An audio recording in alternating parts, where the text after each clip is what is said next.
Okay, sir, sino po sila, sir? Ako nga pala si Romulo Frias Jr. Taga Cavite, 38 years old na. Yun, okay. Boss Romulo, very curious. Anong auto itong dala natin, boss? Sige po. Bali, Honda City Type Z, year 2000 model. Yan, ito, may inspired bang, ano ba, ito, nakwento mo sa, ano bang plano mong inspired para dito, boss? Bali, ang gusto ko talaga dito sa aking kotse, bali, Mugen Type. Pero hindi pa tapos siya sa ngayon. So, okay, makukuha yan unti-unti. Unti-unti. Sasampa na ito sa barko muna, tama ba? Iipon muna tayo ng pera para magbakasyon. May pang ano, may pang setup. Yan, well said, Boss Romulo. Siyempre dito sa Auto Kusyo, kailangan makita natin interior, exterior, tsaka engine bay. Okay lang, boss? Okay lang, sige. Okay na okay? So, okay, tara, check na natin. Tough long battery. Tough and long life.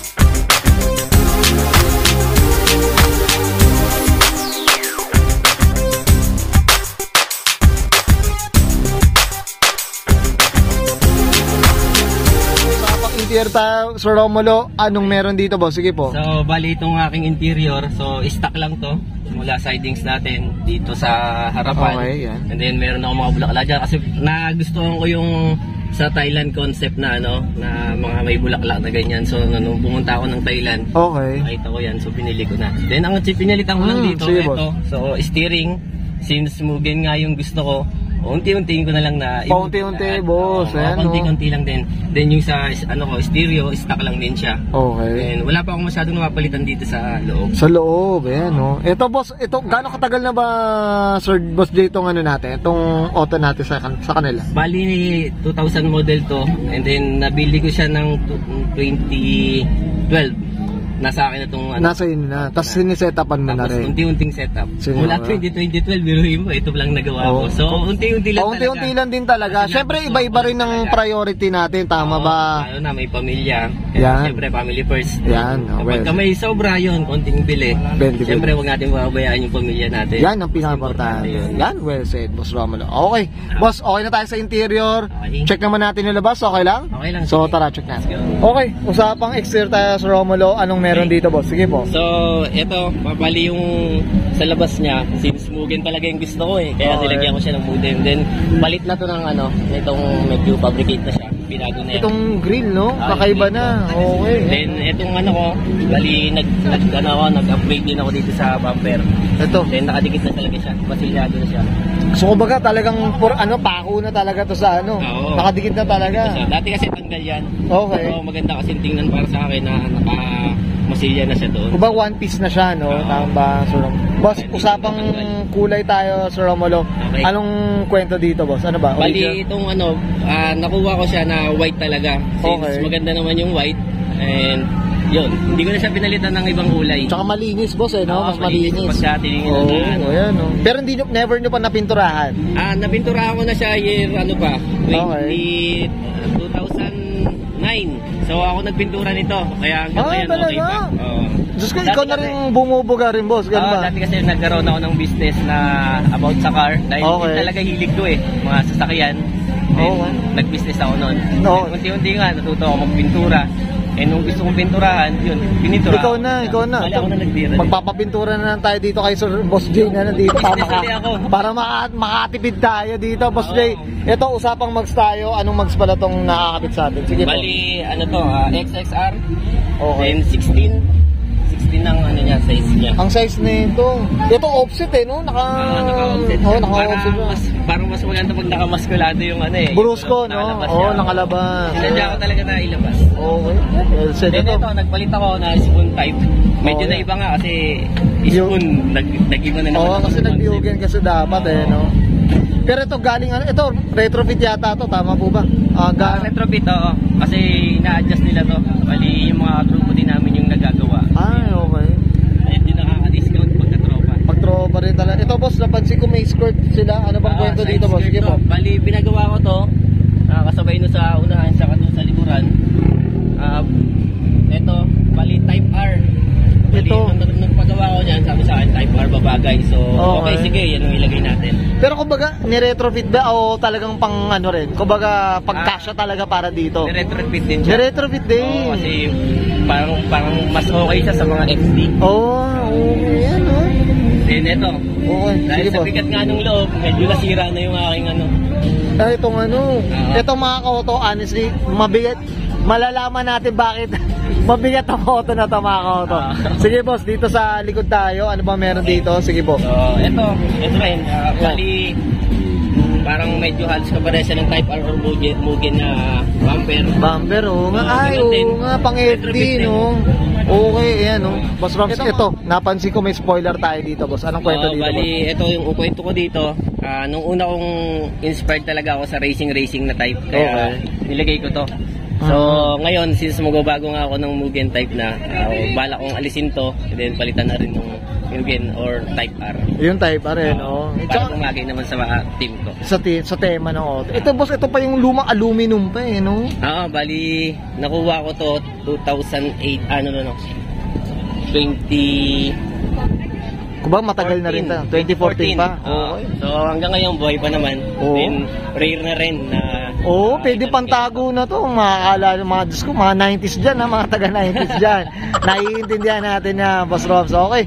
Boss Roms, syempre, tingnan na natin yung likod. Syempre, ano bang tinatago dito? So, tara, buksan na natin. Okay, yan mga koto. Sige po. Since mahilig ako sa sounds, ito na, iniunti-unti ko pa rin. Puro DS18 din yung C7. C7. So siguro mga ilang taon pa kompleto ko na rin. Kompleto. Ito boss, magkano na nagastos mo dito sa sounds na to, boss? Sa sounds siguro mga nasa 100k. Kasama yung fiber, then yung mga speaker na DS18. Okay. Sino bang gumawa na itong boss? Sinong gumawa, boss? Bali itong mga fiber sa Audio Traffic. And then sa G-Audio ang nagtutune talaga nito. Nagtutono, boss. Sa G-Audio. Yan, syempre, shoutout tayo dyan. Ito, mangungutang tayo dito kay Boss Boss Jay. Naka 100,000 na to, mga kayan. Tsaka yung brand kasi rin. Medyo pricey rin kasi ito. Pricey rin talaga.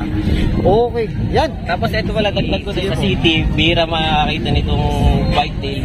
Inano ko talaga ito sa Thailand. Ito, galing Thailand, na-order mo pa to? O nakuha mo? Bali nung nagbiyahe kami sa Thailand, binili ko siya. Yan. Kailan ka ba nasa Thailand ulit, Boss Jay? Siguro sa this year, kung makakasampa ako ng March, baka isang beses siguro. Isang beses, sana. Yan, magpapabili. Kayo, baka gusto nyo order. Magpapabili tayo dito kay Boss Jay. Okay. Okay, boss, okay na tayo sa labas. Siyempre, at likod. Check naman natin yung makina, okay lang? Okay, sige, so, tara. Natin. Okay, usapang makina tayo, Boss Jay. Anong meron dito, boss? Sige po. So, itong makina ko, 16 valve. Ito naman dito, Honda. Bali, wala akong in-upgrade dito. Ito, nagpalit lang ako. Nilagyan ko ng ganyan. Tapos, the rest, wala na akong pinalit. Bali, stock lang talaga siya. Yung stock pa nung anong displacement pala nito, Boss Jay? Bali, 1300. Kung ba ito pa yung stock niya, 1.3, no? Stock pa. Ayun, nakita nyo naman, napakalinis pa. Ayan, ito honestly mga ka-auto, boss, mga ka-auto, pinigla natin ito si Boss Jay talaga, Boss Romulo. Nagulat nga ako eh. Yeah. Pero thankful tayo dito, at least na-share na yung meron, sa build na ginagawan sa kanyang sasakyan. Mga ka-auto. Alam niyo naman mga ka-auto, syempre tayo, welcome ang lahat ng car enthusiast sa auto culture, mga ka-auto. Thank you. Okay, yan. Boss Jay, okay na tayo sa makina, boss? Okay. Yan, thank you. Okay yan guys, nakita natin interior, exterior, tsaka engine bay. Siyempre usapang Honda City tayo mga kapatid dito kay Boss Romulo Frias. Boss Rom, tayo? Shoutout na tayo, boss. Sige, okay, shoutout nga pala sa aking mahal na asawa, Ibin Frias, at sa aking mga anak, at sa aking mga pamilya, Frias family, at sa mga kamag-anak ko, mga kasamahan ko sa barko. Shoutout sa inyo, sa mga ka-church ko. Hello. Bago matapos yung video, gusto lang i-share yung Bible verse ko, Philippians 4:13. I can do all things through Christ who strengthens me. Ganun din sana sa inyo, guys. Yan, Thank you sa inyo lahat. Yan, God bless. Yan, thank you. Okay na, Sir Roms? Okay na po. Okay, sige. Salamat na marami. Ganyan din kay Sir Brian. Salamat sa pag-interview. Kahit na medyo... Ito, nabigla natin. Nakita niyo naman na medyo...